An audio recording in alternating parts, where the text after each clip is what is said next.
So here we are, 4th of July weekend. It's actually the 6th of July.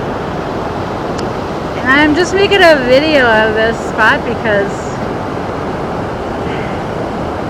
I don't know, man.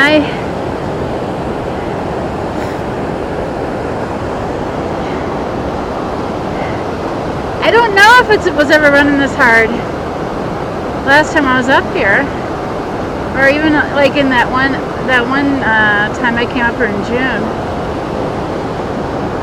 This was really jamming. I'm actually surprised. There must be just a shitload of snow up there